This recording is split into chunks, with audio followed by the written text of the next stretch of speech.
Merci. Merci, Monsieur le Président. Bonjour, chers collègues. Au nom de l'équipe indonésienne, je voudrais vous faire ma présentation avec le titre de la stratégie de la gestion des médicaments du ministère de la Santé et ressources humaines en matière de gestion de la chaîne logistique.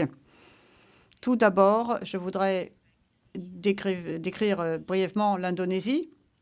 L'Indonésie est un pays archipel, à peu près la même taille que les États-Unis.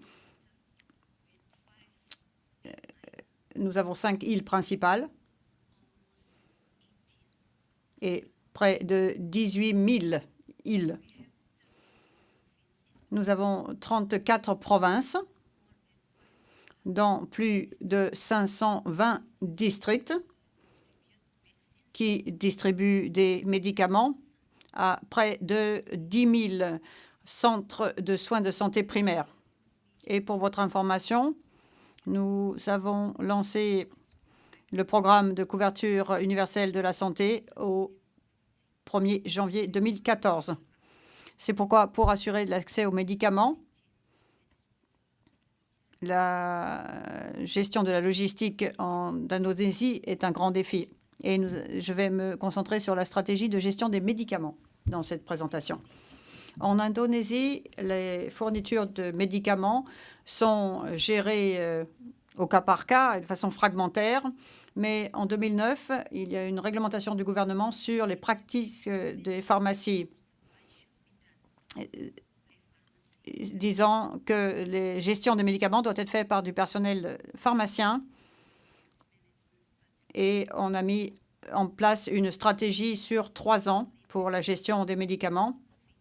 Et on a formulé donc des mesures pour améliorer la chaîne logistique et intégrer la gestion des médicaments.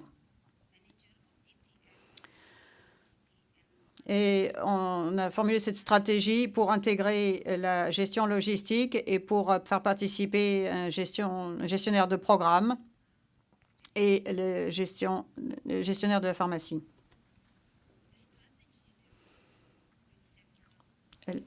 On a développé avec cette stratégie plusieurs activités. On a commencé par des réunions préliminaires parmi les gestionnaires de programme.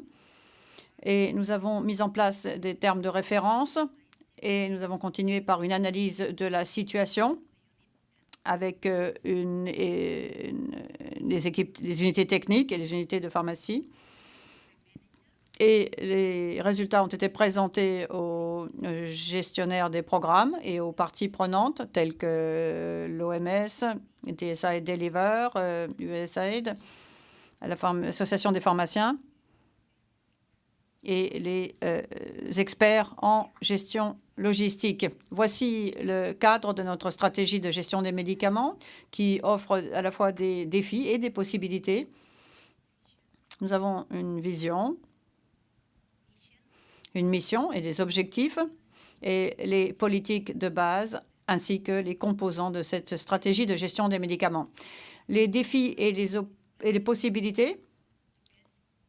On a d'abord à la phase de planification, on a constaté que les données de base concernant les estimations de demande de médicaments et de consommation n'étaient pas disponibles ou pas précises. Au niveau des entrepôts, les capacités et les installations d'entrepôts devaient être améliorées.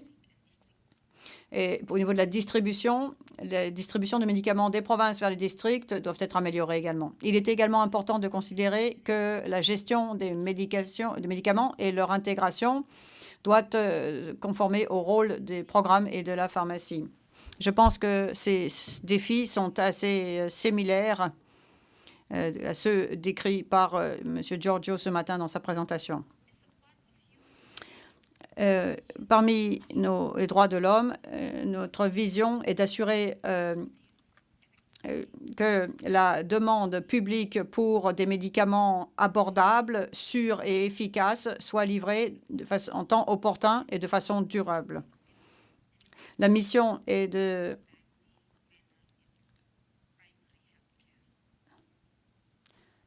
donc, est affichée là.